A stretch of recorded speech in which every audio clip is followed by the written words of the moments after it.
Hi, I'm Carmel Crimmins in Dublin. It's Friday, November 28th. Today, Trump says he's freezing migration from third world countries. The search for survivors in the Hong Kong fire ends with around 200 people still missing. Flooding kills scores in Southeast Asia. And Black Friday bargains beckon, but for browsers, not buyers. This is Reuters World News, bringing you everything you need to know from the front lines in 10 minutes, 7 days a week.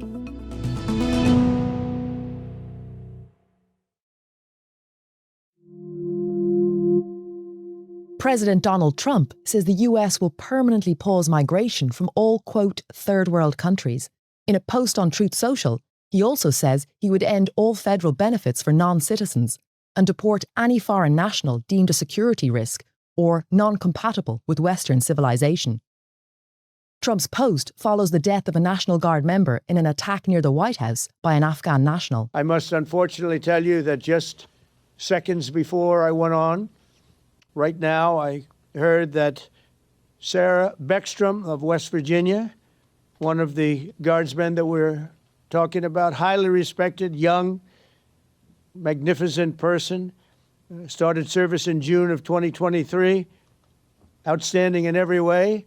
She's just passed away. Her fellow guardsman, Andrew Wolf, was fighting for his life, Trump said. Trump blames the shooting on immigration vetting failures during the Biden era. The alleged gunman entered the US in 2021 under a resettlement program and was granted asylum this year. Trump didn't explain what he meant by third world countries or any specifics of how he would freeze migration. Authorities in Hong Kong are calling off the search for survivors after the city's worst fire in decades. Over 120 people are dead and around 200 are still missing after a blaze destroyed the Wong Fuk Court housing complex. The estate had been undergoing renovations and was wrapped in bamboo scaffolding and green mesh when the fire started and quickly spread. Residents from a housing estate next to the blaze have been sheltering in a shopping mall. 48-year-old Zhang says people she knows who lived in the burnt block only have the clothes they're wearing.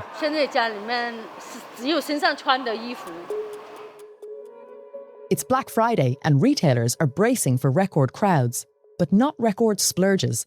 I asked Helen Reid, our European retail correspondent, why some people are browsing, not buying. This year, consumer confidence in the US is really quite low, and unemployment is near a 4-year high. So shoppers in general have really become a lot more cautious and selective about what they're buying. And the projections show that average spending is expected to fall this year compared to last year. And in general, I think people are really going to be looking for specific items and maybe opting out of things that they don't need as much. Helen says retailers are trying to coax shoppers to buy. So retail analysts say that brands are really trying to lure people in this season with kind of smaller items. So, for example, wallets instead of suitcases and customizable handbags and decorations like the Crocs gibbets charms. And it's really about those smaller items rather than the big ticket items that people traditionally went out to buy on Black Friday. Investors will be watching closely to see how Black Friday goes for retailers. Here's Nell Mackenzie from our new Finance and Markets podcast, Morning Bid, to tell us what they're looking out for. Hey, Nell. Hi, Carmel. Well, we've been digging into some of the economic data behind today's retail sales and talking about why this Black Friday really matters. We're also looking at the CME outage on Globex, which, of course, is where futures, gold futures, crude oil futures, and currencies and stock futures are traded. As well, we're looking at the Ukraine and Russia peace deal and what this means for global oil prices. If you want to hear anything more on these topics, please tune in for Reuters Morning Bid podcast. Thanks, Nell. Make sure to follow Reuters Morning Bid so you never miss an episode, or ask your smart speaker to play it right after this. Ai wades through floodwaters in Hat Yai, Thailand to reach her stranded brother. He's been cut off for days after flooding hit vast swathes of Southeast Asia. Over 120 people are dead across the region after a week's worth of cyclone-fueled torrential rain. When I was finally able to enter the community, streets and homes are coated in thick mud. She holds back tears as she describes how some people were stuck on rooftops without food.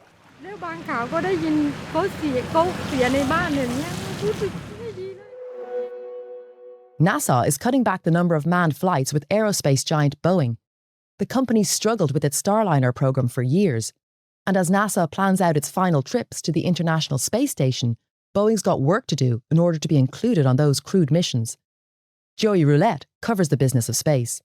Boeing has had a lot of problems on the Starliner program for many years, particularly since 2019, and it really kind of culminated in 2024, last summer, when they had their first flight carrying astronauts. This was Butch Wilmore and Sonny Williams. And what was supposed to be an 8-day mission extended into a 9-month mission because Boeing and NASA were trying to work together to investigate these unexpected issues.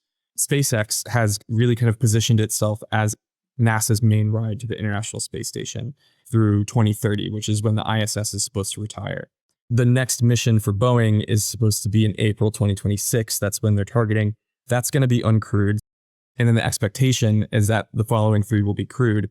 But that only depends on how they do on this next test. If Boeing fumbles again, then you can assume that maybe these other missions are just going to be without humans on board, or they might take another broader look at the contract and reassess Boeing's role in the program.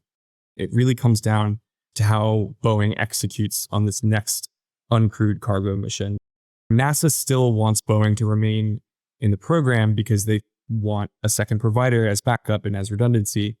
But the case for that involving Boeing is getting weaker and weaker because Boeing can't seem to dig itself out of this development rut that it's been in for a very long time. NASA still has Boeing in the rotation for some crewed missions, if it can work out the kinks.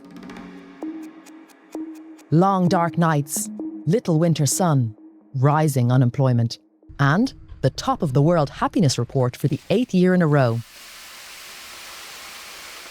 Welcome to Finland.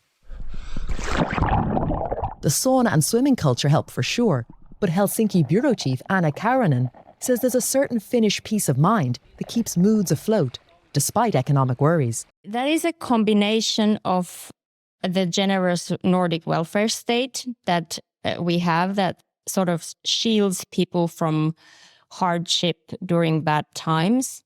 There's also a certain resilience among the Finnish population towards difficulties.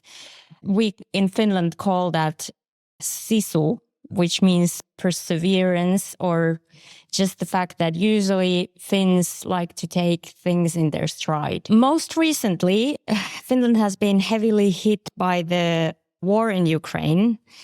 Finland is a neighbor to Russia, which used to be a big trading partner. So Finland has sort of become this dead end on the edge of Europe now.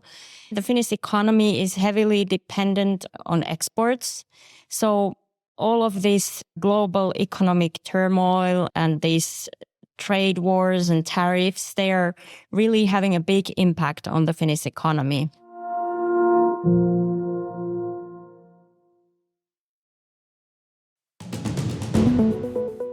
And for today's recommended read, Why Cats Came Inside. A new study has revealed a milestone in the history of cat domestication, dating the furry trailblazers' arrival into European homes in Roman times, off the back of maritime trade.